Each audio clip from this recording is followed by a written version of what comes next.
이제 우리 시간이 다 되었습니다. 다 같이 묵도하심으로 거룩한 주일 예배를 올리도록 하겠습니다.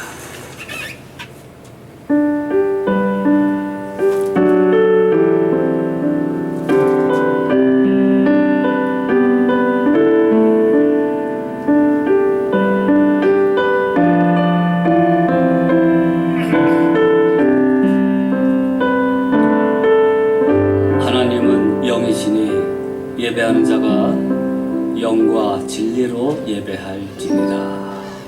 다같이 사도신경으로 신앙 고백합니다.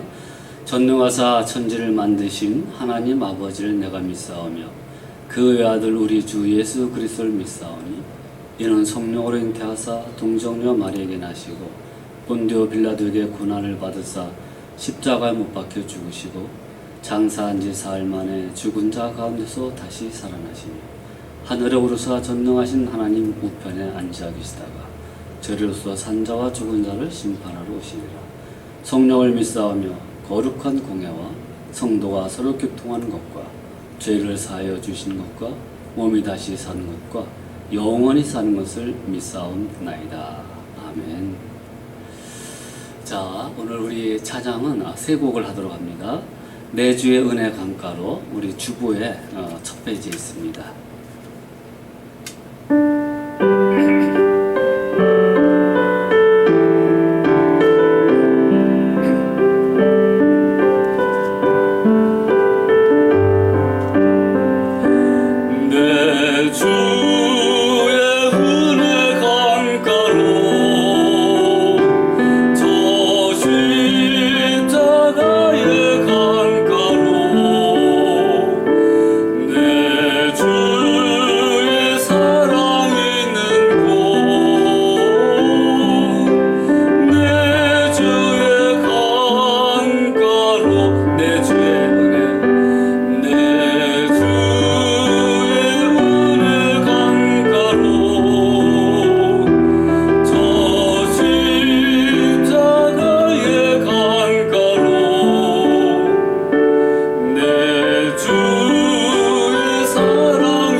장소로 오신 여러분을 주님의 이름으로 환영합니다. 우리 다 같이 한번 옆에 보면서 눈 인사 좀 하면서 잘 오셨습니다. 축복하는 의미에서 다 같이 인사 시작.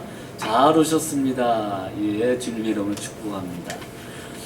여러분의 찬송가 197장 은혜가 풍성한 하나님은 박수를 치셔도 되고요. 어쨌든 이 가사를 생각하며 찬양을 올리도록 합니다. 197장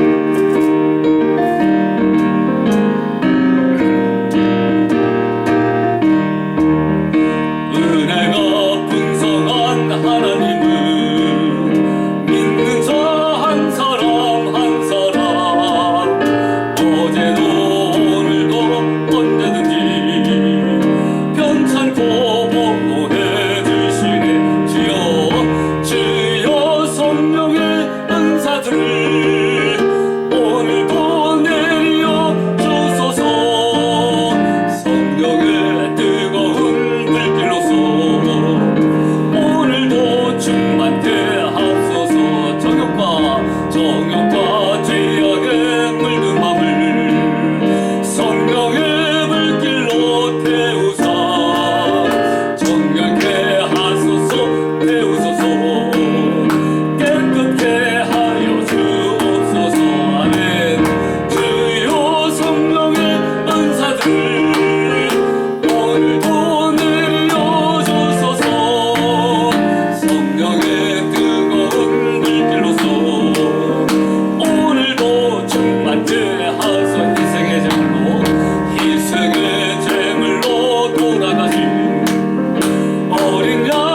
물길 같은 역사가 오늘 예배드리는 우리 심령 가운데 모임 가운데 함께하기를 주님의 이름으로 축복합니다. 주부의 뒷면에 오직 주의 사랑에 매여 내 영 기뻐 노래합니다. 우리가 드리는 찬양은 입술로만 드리는 것이 아니라 우리의 마음과 영을 다해서 기뻐하며 찬양하는 그러한 노래입니다. 우리 가사를 생각하며 고백하며 이 찬양을 올리도록 하겠습니다. 오직 주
오직 주의 임재 안에 갇혀 내 영 기뻐 노래합니다.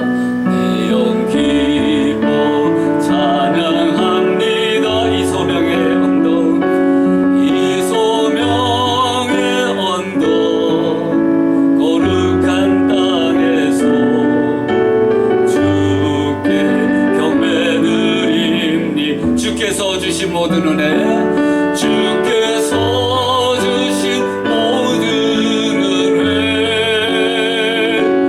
나는 말할 수 없네. 아멘. 할렐루야. 내 영혼 즐거이 주 따르렵니다. 주께 내 삶 드립니다. 기도합니다. 오늘도 이 소망의 언덕, 이 소명의 언덕인 사랑하는 주의 교회에 나오게 하셔서 하나님께 영광 돌리며 영광스러운 이름을 찬양하며 예배를 드릴 수 있도록 인도하신 은혜에 진심으로 감사를 드립니다. 오늘 예배 드린 이 속에서 우리의 마음과 우리의 삶의 모든 죄악들을 용서해 주시고 부활하신 주님의 그 소망과 능력이 우리 마음과 육신 가운데 다시 일으켜 세워주는 놀라운 역사를 허락하여 주시옵소서. 참으로 숨쉬기도 어려운 그러한 환경 가운데 있습니다. 더위로 인해서 전염병으로 인해서 많은 어려움으로 인하여 우리의 삶에 고통이 따르고 있습니다. 고난이 닥치고 있습니다. 하나님, 우리를 불쌍히 여겨 주시옵시고 이 고난에서 해방시켜 주시며 고난을 또한 이겨나갈 수 있는 믿음과 은혜와 건강을 더하여 주시옵소서. 아버지 하나님, 참으로 죽을 수밖에 없는 우리 죄인들을 주님께서 은혜를 베푸시어 하나님의 자녀 삼아 주시고 지금도 은혜를 계속 공급해 주심으로 오늘 이 자리에 오게 하심을 감사드릴 적에 오늘 예배 가운데 하나님을 만날 수 있는 시간 되게 하여 주시옵시고 우리의 문제가 해결받는 시간 되게 하여 주시옵시고 우리의 영적 갈증이 하나님의 폭포수 같은 은혜로 가득 채워지고 넘치게 하여 주시옵소서. 마음에 병든 자가 있습니까? 육신에 아픈 자가 있습니까? 경제적으로 고통당한 자 있습니까? 주님 찾아가 주셔서 어루만져 주시옵시고 위로하여 주시옵시고 회복케 하여 주시옵소서. 아버지 하나님, 세상은 참으로 흉흉합니다. 죄악에 관영합니다. 또한 전염병으로 인해서 많은 고통을 당하고 있습니다. 이때에 우리는 주 앞에 돌아오라는 주님의 음성을 듣고 하나님의 보좌 앞에 나올 수 있는 귀한 양들이, 백성들이 되게 하여 주시옵소서. 이제 비대면 예배와 대면 예배를 조금씩 병행을 하고 있지만 다시 한번 예루살렘 교회의 예배가 회복된 것처럼 우리의 예배도 회복되는 역사가 있게 도와 주시옵시고, 예배를 통하여 하나님께 큰 영광 돌리며 삶에 나가서 살 적에도 하나님의 영광스러운 예배적 삶을 살 수 있도록 인도하여 주시옵소서. 우리의 사랑하는 자녀들, 우리 사랑하는 가족들 다 구원받게 도와 주시옵시고, 미국과 한국 전 세계적으로 어려움 당하고 있는 사랑하는 국가와 민족들을 불쌍히 여겨주시고, 교회가 부흥되며 주 앞에 돌아오는 이 마지막 시대에 영적 부흥이 있게 하여 주시옵소서. 오늘도 주 앞에 드리는 예배를 시종을 맡기오며 살아계신 예수님의 이름으로 기도하옵나이다. 아멘.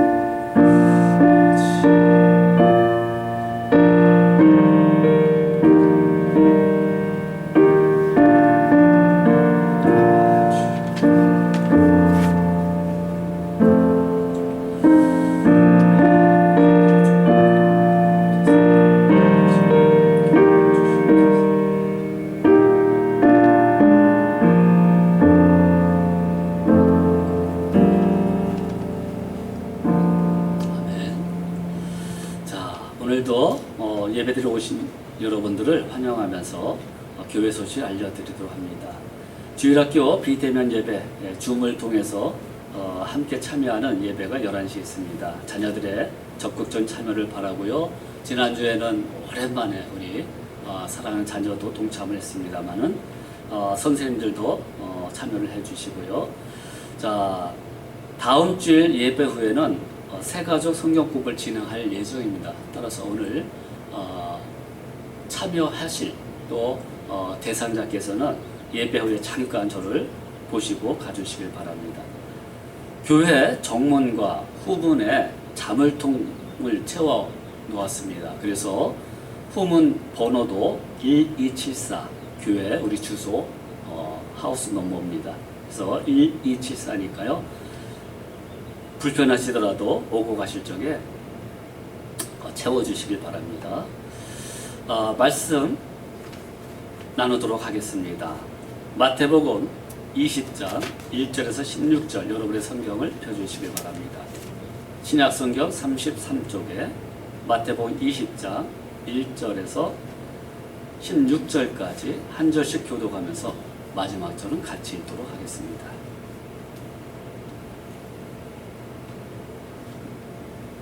제가 1절을 먼저 했습니다. 천국은 마치 품꾼을 얻어 포도원에 들여 보내려고 이른 아침에 나간 집주인과 같으니, 그가 하루 한 대가씩 품꾼들과 약속하여 포도원에 들여보내고 또 제3시에 나가보니 장터에 놀고 서 있는 사람들이 또 있는지라 너희도 포도원에 들어가라. 내가 너희에게 상당하게 주리라 하니 그들이 제6시와 제9시에 또 나가 그와 같이 하고 제11시에도 나가보니 서 있는 사람들이 또 있는지라 이르되 너희는 어찌하여 종일토록 놀고 영이 서 있느냐. 이르되 우리를 품꾼으로 쓰는 이가 없음이니이다. 이르되 너희도 포도원에 들어가라 하니라. 저물매 포도원 주인이 청지기에게 이르되 품꾼들은 불러 나중 온 자로부터 시작하여 먼저 온 자까지 싹쓸 주라 하니 제11시에 온 자들이 와서 한 데나리온씩을 받거늘 먼저 온 자들이 와서 더 받을 줄 알았더니 그들도 한 데나리온씩 받은지라. 받은 후 집주인을 원망하여 가로되 나중 온 이 사람들은 한 시간밖에 일하지 아니하거늘 그들을 종일 수고하며 더위를 견딘 우리와 같게 하였나이다. 주인이 그 중에 한 사람에게 대답하여 이르되 친구여 내가 내게 잘못한 것이 없노라. 내가 나와 한 데나리온의 약속을 하지 아니하였느냐. 내 것이나 가지고 가라. 나중 온 이 사람에게 너와 같이 주는 것이 내 뜻입니다. 내 것을 가지고 내 뜻대로 할 것이 아니냐. 내가 선함으로 내가 악하게 보느냐? 다 같이요. 이와 같이 나중된 자로서 먼저 되고 먼저 된 자로서 나중되리라. 아멘.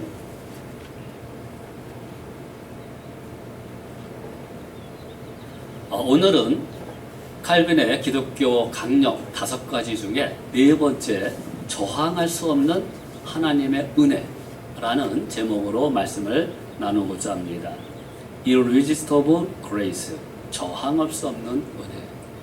그러니까 이 5 강령을 공통적으로 꿰뚫고 있는 게 뭐냐면, 지난주까지 말씀드렸던 죄인이 하나님의 전적인 은혜로 말미암아 예정단 가운데에 하나님께서 부르셔서 자녀 삼아 주심으로 백성 삼아 주시고 끝까지 책임져 주신다는 거죠. 그래서 그 귀한 의미 속에서 은혜 역시 저항할 수 없는, 거부할 수 없는 강권적인 하나님의 사랑이요 은혜다, 이렇게 표현하고 있는 것이 오늘 제목입니다. 예수님께서 천국을 빌어서 비유를 하면서 이 하나님의 은혜가 어떤 것인가를 이보다 잘 표현한 본문이 없다고 생각이 됩니다. 먼저 포도원 나오죠. 천국을 의미합니다. 포도원의 주인, 집주인은 하나님을 의미합니다. 또 오늘날 시간으로 6시에 부른 일꾼, 9시, 12시, 오후 3시에 부른 일꾼들, 유대인을 상징합니다.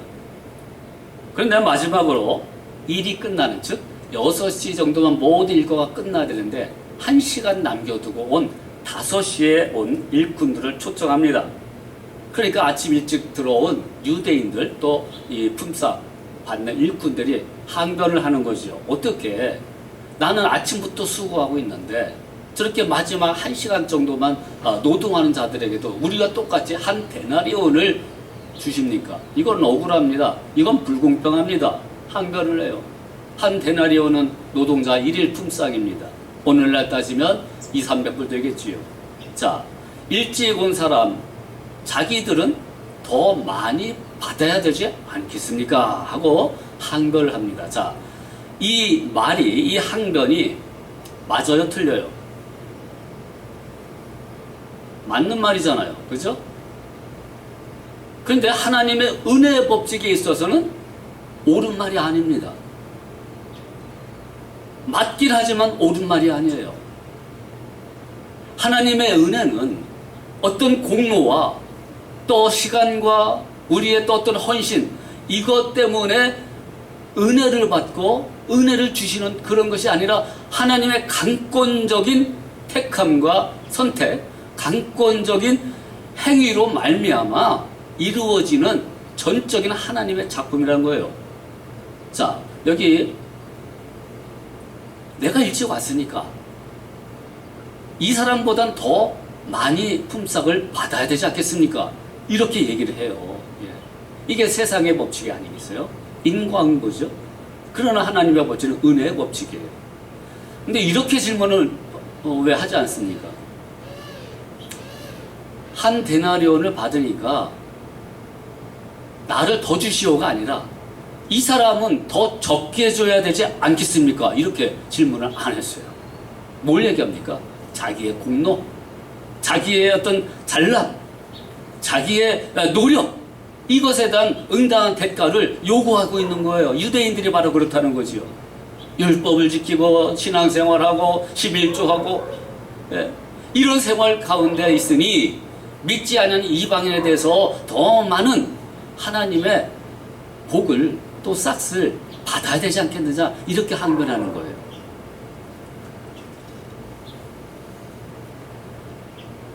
인간의 이성으로는 맞는 말이에요. 그러나 하나님의 은혜의 법칙 안에서 이게 틀린 말입니다. 하나님의 은혜의 법칙은 인간의 공로와 행위에 있어서 좌우되는 것이 아닙니다. 하나님의 은혜는 주인의 뜻에 따라 처음 된 자나 나중 된 자나 다 똑같이 하나님이 사랑하시고 은혜를 베풀어 주시고 주님의 뜻에 따라 부르시고 그 은혜를 계속 지속적으로 주신다는 것입니다. 상급의 차이는 있을지언정 은총의 차이는 없는 것입니다. 자, 교회는 이러한 은혜가 넘쳐야 됩니다. 다른 말을 표현한다면 하나님의 사랑이 넘쳐나야 되는 곳이 바로 교회가 되어야 하는 것입니다. 필립 얀시의 놀라운 하나님의 은혜라는 아주 유명한 책이 있습니다. 여기에 내용에 시카고에서의 어떤 실화를 예를 들었습니다. 흑인 장녀 하나가 자신의 먹을 것과 마약을 사기 위하여 2달 된 딸아이를 팔아버렸습니다. 자신은 너무나도 괴로운 나머지 밑바닥 인생들을 위해서 사역하신 그 봉사자들에게 찾아간 거예요. 너무 고통스러워서. 그러자 그 봉사자가 이야기합니다. 교회에 가보시지 않겠습니까? 도움을 한번 받아보십시오. 겨우 봉사자가 어렵게 말을 꺼냈습니다. 그러자 흑인 엄마가 인상을 쓰면서 이런 얘기를 합니다. 교회요? 거긴 뭐하러 가요? 그렇잖아도 비참해 죽겠는데 가면 그 사람들 때문에 더 비참해집니다. 여러분, 이 장녀와 다를 바 없는 여자들이 예수님을 찾아왔었습니다. 그들은 피해 달아나지 않았습니다. 오히려 그 앞에 나갔습니다. 사람들이 욕해도 나갔습니다. 그런데 제자들은, 사람들은 그 죄인을 돌을 던질 정도로 터부시하고 미워하고 정죄를 해버린 거예요. 하나님의 은혜가 담겨져 있지 않다는 것입니다. 여러분, 우리의 삶이 비참할수록 예수님을 피난처로 삼았던 그들의 모습처럼, 그리고 아름다운 신앙의 공동체가 포용함으로, 넉넉함으로, 주님의 사랑으로 껴안듯이 이 죄인들을 받아들이고 같이 함께 해야 되는 공동체가 바로 교회라는 공동체입니다. 오늘도 현실 속에서 일찍 온 일꾼들이 항변한 것과 똑같습니다. 세상은 말할 것도 없어요. 저 사람은 은혜 받을 만한 자격이 없어요. 오히려 나는 은혜 받을 만한 그러한 자격이 있는 사람이요, 행동을 한 사람이요, 기도한 사람이요, 말씀 가운데 산 사람이요, 이렇게 착각에 빠질 때가 있다는 거예요. 은혜가 무엇인지 한번 오늘 이 귀한 말씀을 통하여서 우리 마음속에 귀한 깨달음이 있기를 바랍니다. 첫째, 은혜란 무엇입니까? 여러분, 우리가 은혜 받으셨어요? 네, 은혜 받았습니다. 뭐 이렇게 여러 가지 말로 은혜란 단어를 사용하는데 은혜가 뭘까요?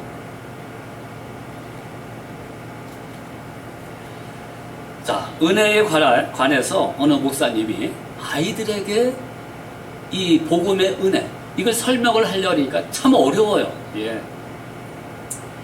이 은혜에 대해서 설명을 잘 못하니까 그 가운데에 아마 엘센트로 한인교회를 다니는 학생인 것 같아요.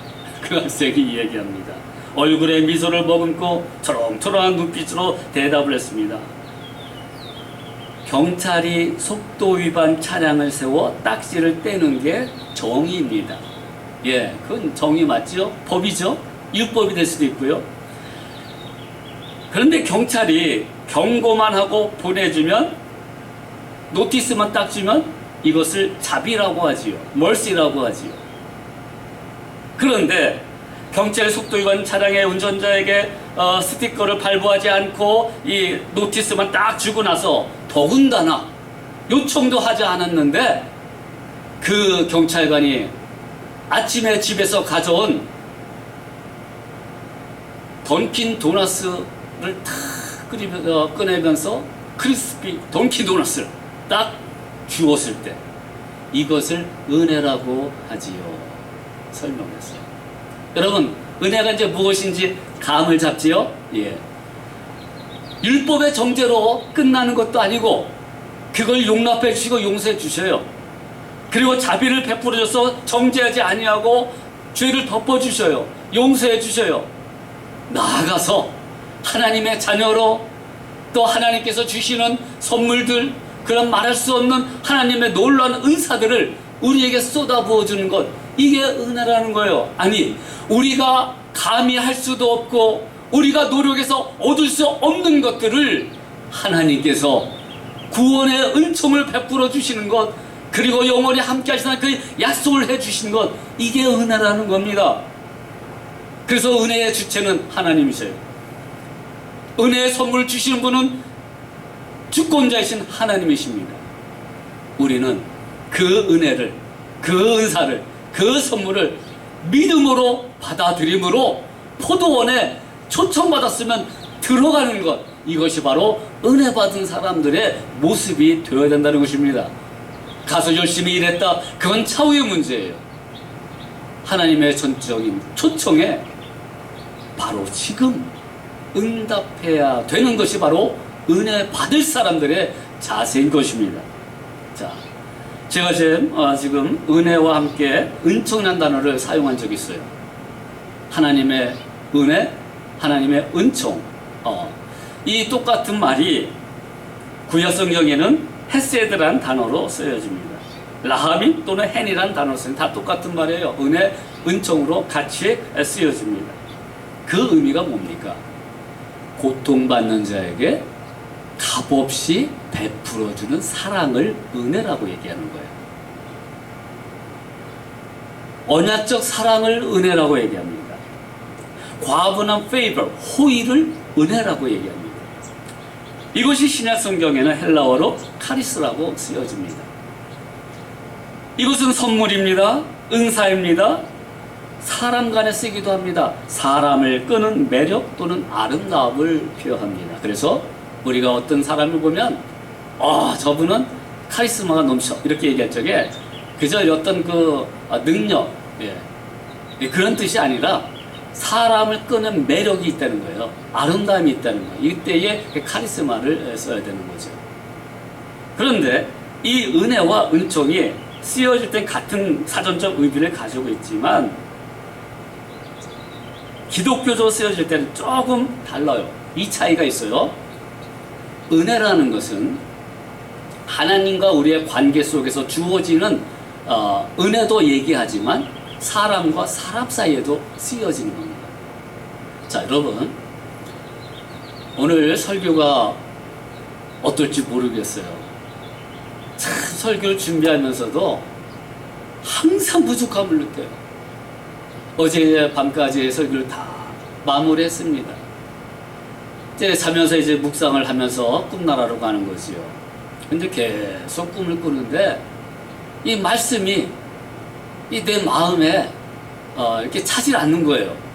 은혜를 설명해야 되는데 그 은혜를 설명할 수 있는 지혜가 너무 짧다는 것을 밤새 꿈 가운데에 아주 그냥 성령께서 계속 찌르심을 봤어요.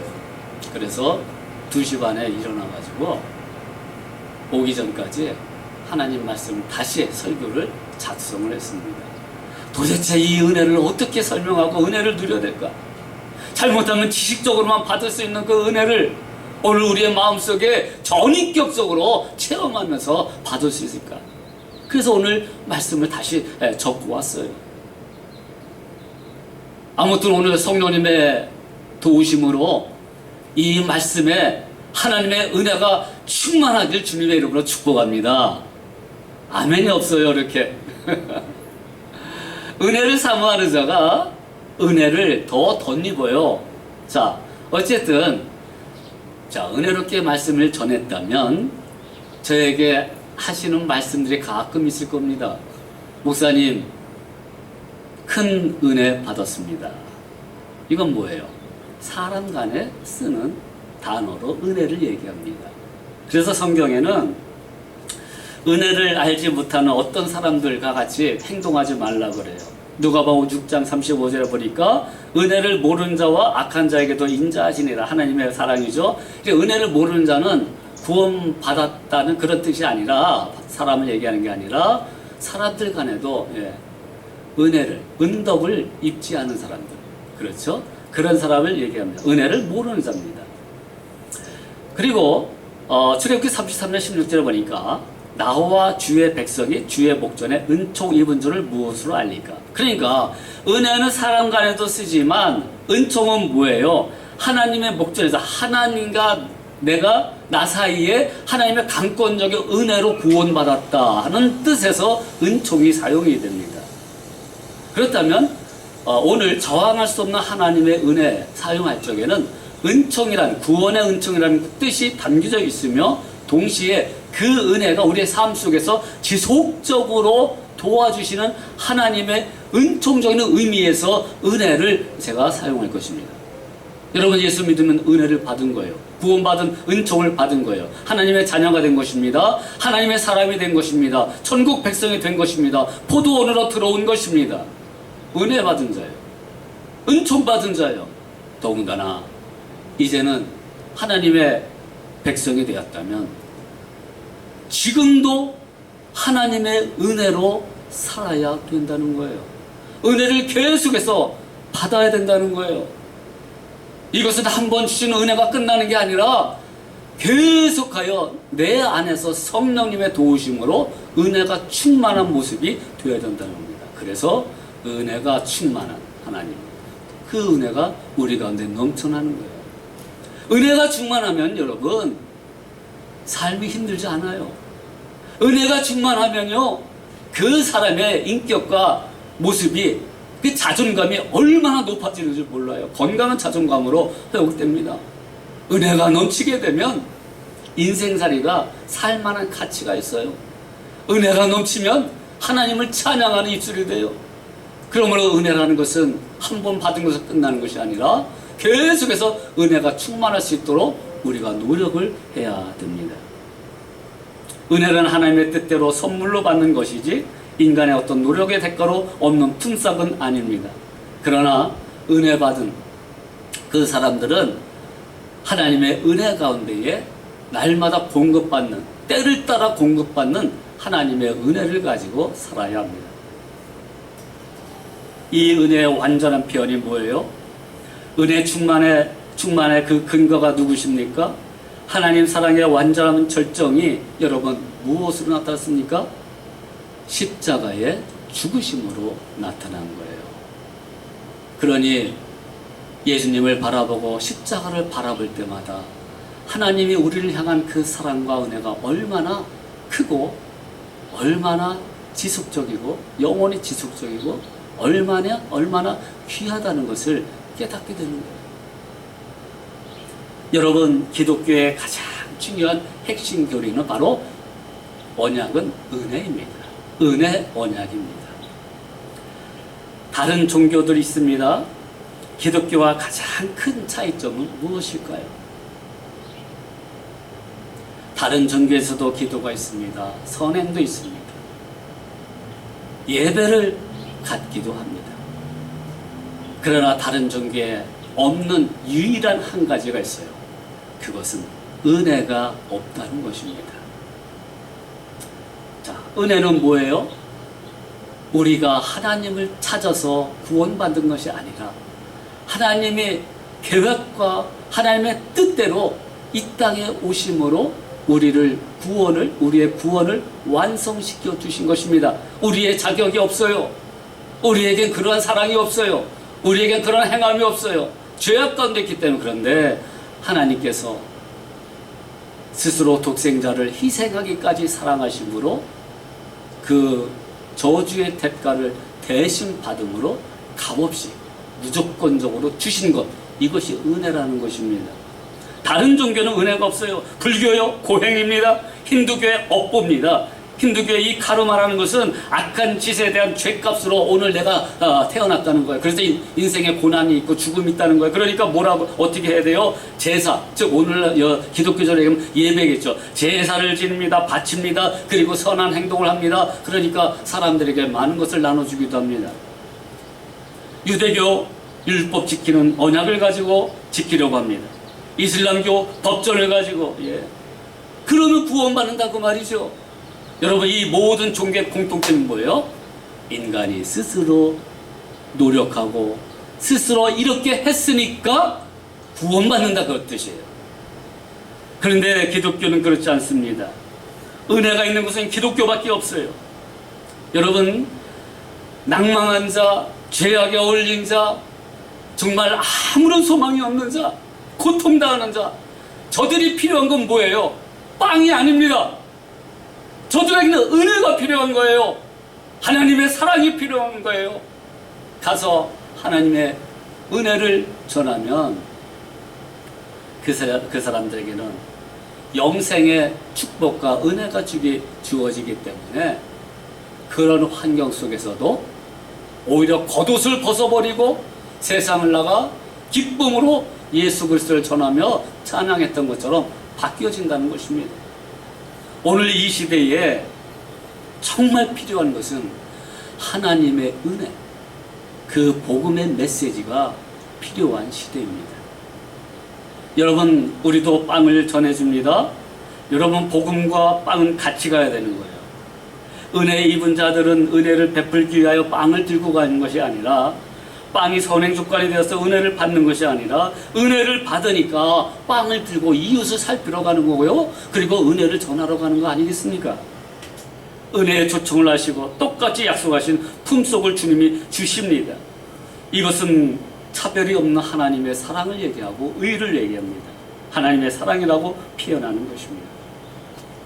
그래서 교회가 이 은혜의 전진기지요, 또한 보여지고 행해지는 가장 중요한 장소라고 생각이 듭니다. 우리 교회가 이런 하나님의 은혜 그리고 자비하심이 우리의 삶과 이웃 가운데 넘쳐나야 돼요.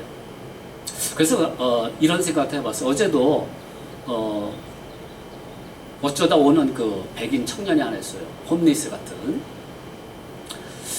그러니까 이 청년이 오면은 좀 너크를 해줘야 뭐 준비를 한다든가 이렇게 하는데, 문부터 열어요. 그냥 문을 열고 그냥 없으면 들어오는 거겠죠. 그러면 물건이 없어질까봐 제가 좀 그래서 자물통을 채우겠습니다만, 어제도 또 왔어요. 그래서 이렇게 됐습니다. 저번에도 물론 약간의 그 식사비를 줬지만, 당신 정말 돈이 필요하느냐 그랬더니 뭐 푸드 스탬프를 뭐 받고 하는데 좀 많이 부족하대요. 그래서 돈이 필요하냐 했더니 그렇대요. 그래서 미안하다, 나 진짜 돈이 없다. 그런데 너에게 줄 게 하나 있다. 우리 보면 마를병이 많잖아요. 예, 그걸 가지고 물론 성경에도 쓰이겠지만 그게 있으니까 제가 청년에게 이거 줘도 되겠냐 그랬더니 그렇대요. 그걸 이제 팔아서 조금이라도 식사비를 마련하겠죠. 그걸 가지고 가면서 고맙다고 인사를 해요. 그 대신 앞으로 문이 저쪽 잠기면 들어오지 말아라. 사람이 없다는 뜻이다. 그리고 만약에 들어왔으면 꼭 너크를 해줘라. 자, 문이 잠겼으면 없으니까 들어오지 마세요. 문이 열렸어요? 그럼 내가 있는 거예요. 그러니까 그때는 괜찮아요. 너크를 해서 들어오면은 내가 뭐 많이 없지만 있으면 내가 꼭 드리도록 하겠습니다. 왜 그래요? 하나님의 자비와 은혜가 교회 안에 넘쳐나길 하나님이 원하시기 때문에 조금이라도 이렇게 행동하는 거예요. 물론 홈리스를 다 받아줄 수는 없죠. 예, 다 도와줄 수는 없지만 최선을 다해서 이렇게 나눠주는 거예요. 이게 바로 은혜 받은 공동체의 모습이라는 것입니다. 더군다나 우리 성도들이 은혜는 뭐예요? 사랑 가운데 서로 용납하면서 서로 배려해주면서 서로 격려해주는 것이 교회 아니겠습니까, 여러분? 누구 때문에 교회를 나오지 못해? 무엇 때문에? 자존심이 상해서 교회를 나오지 못해? 안 된다는 거예요, 여러분. 은혜 받으면 그럴 수가 없는 거예요. 여러분, 은혜 받으면 자존심을 버리고 자존감이 세워지기 때문에 하나님 앞에 기꺼이 기쁨으로 나오는 거예요. 그래서 그런 문제들이 발생했을 때에도 하나님께 맡기고 십자가에 맡기고 시간이 지나면 풀어지니까 그런 은혜로운 마음을 가지고 신앙생활을 해야 되는 것이 바로 이 거룩한 공동체의 모습이 되어야 하는 것입니다. 할렐루야. 어른이고 아이고요, 가장 큰 무기가 목사에게 무기를 휘두르는 게 뭔지 알아요? 자존심, 이거예요. 안 나오면 거의 80~90%는 자존심이 상해서 교회에 안 나옵니다. 그래서 전화를 하고 만남을 가지면 그런 얘기 하는 거예요. 뭐 때문에? 자존심 상해서 못 간다. 아주 이 교회의 가장 고질병이 뭔지 아세요? 암덩어리 아니에요. 삐진병, 삐친병. 요거 조심하세요. 그럴 때도 하나님의 은혜의 자리로 나와서 은혜의 보좌 앞에 나와서 하나님과의 관계가 또 이웃과의 관계가 회복될 수 있도록 그렇게 노력해 주셔야 됩니다. 아멘? 그리고 목사에게 카르큰 무기 전화하면 목사님 안 나가요. 그렇게 좀 하지 마세요. 안 나가면 제가 큰 상처 받아요. 할렐루야. 이거 어느 교회나 다 있어요. 그런데 은혜 받은 성도는 뭐예요? 하나님의 은혜 때문에 신앙생활 하는 거 아닙니까? 하나님의 은혜 때문에 우리 이 세상 생활하는 거 아니겠습니까? 하나님의 은혜 때문에 그 복음을 누리고 나누는 것 아니겠습니까? 여러분, 복음을 표현할 때 은혜 뒤에 꼭 같이 붙는 단어, 동격이 하나 있어요. 은혜와 진리라고 얘기합니다. 은혜와 진리. 요한복음 1장 14절에 말씀이 육신이 되어 우리 가운데 거하심에 우리가 그의 영광을 보니 아버지의 독생자의 영광이요 은혜와 진리가 충만하더라. 17절에는 율법은 모세로 말미암아 주어진 것이요 은혜와 진리는 예수 그리스도로 말미암아 온 것이라. 결국 은혜의 주체자는, 은혜의 본질은 진리 대신 예수 그리스도라는 사실입니다. 그분이 어떤 행함을 가졌습니까? 이사야서 53장 그가 찔림은 우리의 허물 때문이요 그가 상함은 우리의 죄악 때문이라. 그가 징계를 받음으로 우리가 평화를 누리고 그가 채찍에 맞음으로 우리는 나음을 입었도다. 이 사실을 믿는 거예요. 그러자 에베소서 2장 8절에 나오죠. 이 사실을 믿는 자에게 구원의 은총이 주어지는데 너희가 그 은혜를 인하여 믿음으로 구원을 받았나니 이것이 너희에게서 나는 것이 아니라 하나님의 선물이라. 여러분, 그 은혜를, 은총을 받았으면 하나님의 선물 아닙니까? 그 선물을 즐거워해야 되지 않겠습니까? 그리고 같이 이웃과 함께 나눠야 되지 않겠습니까? 그래서 큰 두 번째로, 은혜는 철저한 하나님의 주권이요 의지이지만 은혜 받을 수 있는 방편을 칼빈 선생도 주장했습니다. 자, 이제 은혜를 받아, 은총을 받았죠. 그럼 그 은혜를 누릴 수 있는 하나님의 방편이 있어요. 방법이 있어요. 통로가 있어요. 칼빈은 뭐라고 얘기하냐면 두 가지를 얘기했어요. 말씀과 성례라고 얘기합니다. 말씀은 하나님의 기록된 말씀을 얘기합니다. 여러분, 하나님의 은혜가 물론 여러 가지로 우리 통로를 통해서 오지만은 가장 중요하고 완벽한 것은 하나님의 말씀. 그리고 성례는 뭡니까? 성찬과 세례. 이것은 우리의 믿음을 더 성장케 만들고 증거케 만들고 결정체로 만듭니다. 그래서 이 성례가 은혜의 방편으로 사용된다 그 말이죠. 자, 여호수아 1장 8절에 나오죠. 두려운 인생입니다. 왜? 지도자가 이제 죽었으니까, 하늘나라 갔으니까 어떻게 이끌어갈까? 여호수아 얼마나 마음이 두려움이 있었겠어요. 불안함이 있겠어요. 그때 하나님께서 말씀하시죠. 이 율법책을 내 입에서 떠나지 말게 하며 주야로 그것을 묵상하여 그 안에 기록된 대로 다 지켜 행하라. 그리하면 내 길이 평탄하게 될 것이며 내가 형통하리라. 여러분, 우리 지금 두려운 환경 가운데 살고 있습니다. 이 병에 한번 걸리면요, 전염병이 지금 창궐한데 병에 걸리면 기초 환자는 정말 위험합니다. 그리고 변형이 돼요, 이 전염병 바이러스가. 그러니까 치료하기가 너무 힘들어요. 내일에 대한 두려움이 있지 않겠습니까? 불안함이 있지 않습니까? 경제적으로 많은 불안과 두려움이 있지 않겠습니까? 그런데 오늘 여호수아 1장 8절에 주신 말씀처럼 내 말씀을 내 입에서 떠나지 말게 하며 주야로 그것을 묵상하라. 그 안에 기록된 대로 다 지켜 행하라. 그리하면 내 길이 평탄해질 것이다.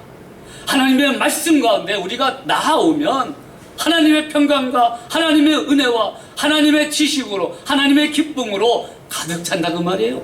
불안이 떠나가고요, 두려움이 떠나가는 거예요. 하나님의 말씀 앞에 돌아와라 그 말이죠.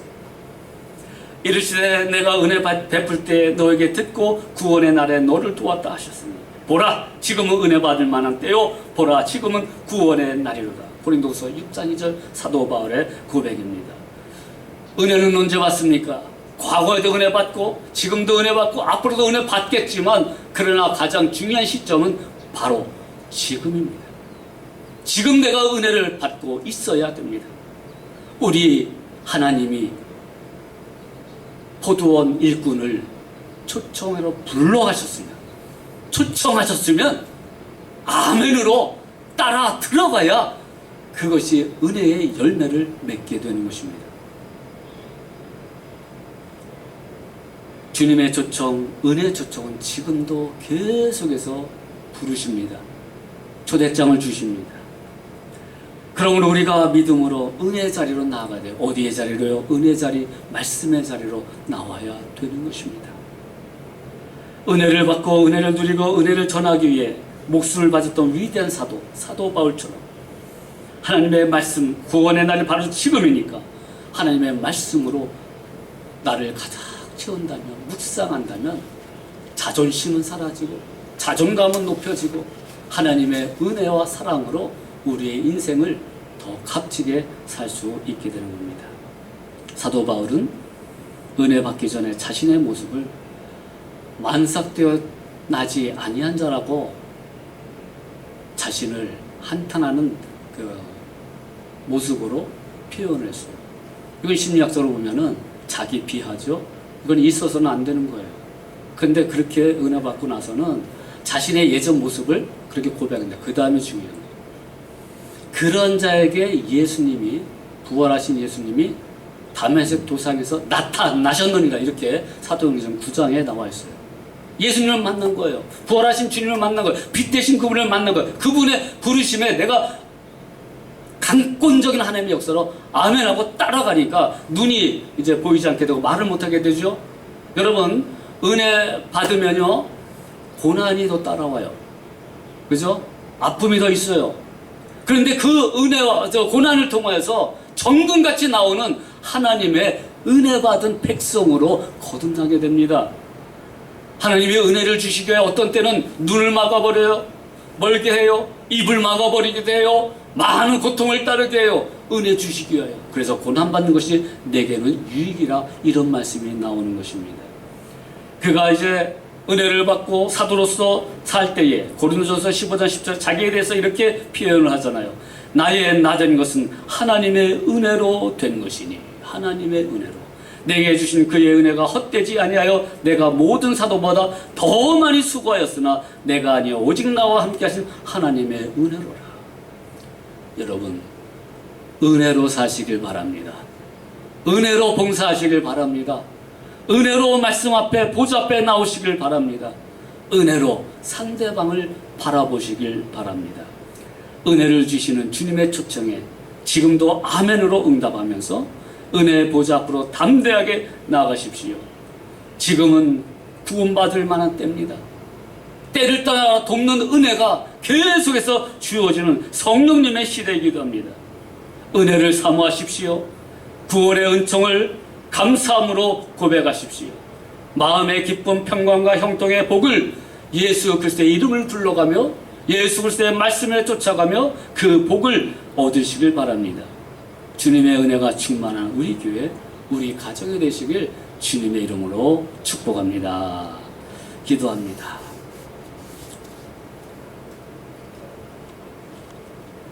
헌금을 위해서도 기도하고 축다식으로 마치도록 합니다. 하나님 아버지, 나의 나된 것은 하나님의 은혜라고 했습니다. 자신을 비하했던 사도 바울이 빛 대신 예수님을, 부활하신 예수님을 만나고 나서 그 십자가의 은혜를 깨닫고 나의 나된 것은 다 하나님의 은혜라고 했습니다. 그리하여 누구보다도 목숨을 바쳐 열심으로 헌신하였습니다. 그 또한 마음의, 또한 생활의 모든 변화도 하나님의 은혜 때문이라고 했고, 칼빈은 저항할 수 없는 하나님의 은혜가 택한 자들에게 계속 지속적으로 쏟아지고 있음을 고백하고 있습니다. 오늘 우리는 말씀 앞으로 나아가 하나님의 은혜를 충만히 누릴 수 있도록 도와주시고, 성례에 참여함으로 말미암아 하나님의 그 주신 믿음의 선물을 온전히 열매를 맺고 성숙하게 할 수 있도록 인도하여 주시옵소서. 은혜가 넘치는, 다른 말로 하나님의 사랑이 넘치는 우리 교회가 되길 원합니다. 하나님의 은혜 때문에 이 두렵고 불안한 환경 속에서도 하나님의 은혜로 말미암아 승리하며 평강과 기쁨이 넘치는 안식이 되는 그러한 믿음의 삶을 살게 하여 주시옵소서. 오늘 우리가 드리는 예물 위에 하나님의 손길이 은혜가 담겨 있습니다. 11조로 감사로 주정헌금으로 선교헌금 특별헌금 드리는 손길을 기억하시고 저들의 경제적인 삶도 어렵지 아니하도록 하나님께서 은혜를 베풀어 주시고 또한 아픈 부분 병든 부분이 있다면 치료하여 주시옵시고 또한 이 전염병이 속히 물러가서 우리의 모든 것이 회복되는 역사가 일어나게 하여 주시옵소서. 이제는 우리의 은혜의 주체 되신 십자가에 달려 돌아가신 예수 그리스도의 은혜와 독생자를 죽이시기까지 하나님의 그 사랑을 확증해 주신 아버지 하나님의 깊고 놀라우신 사랑과 지금도 우리에게 하나님의 은혜를 깨닫게 하시고 쏟아부어 주시는 성령님의 놀라우신 은총이 오늘 예배하며 세상에 나아가는 전쟁터와 같은 세상으로 나아가는 하나님의 백성들 심령 위에 저들의 가정과 사업 위에 사랑하는 우리 교회 위에 이제로부터 영원토록 함께 하시기를 간절히 축원하옵나이다.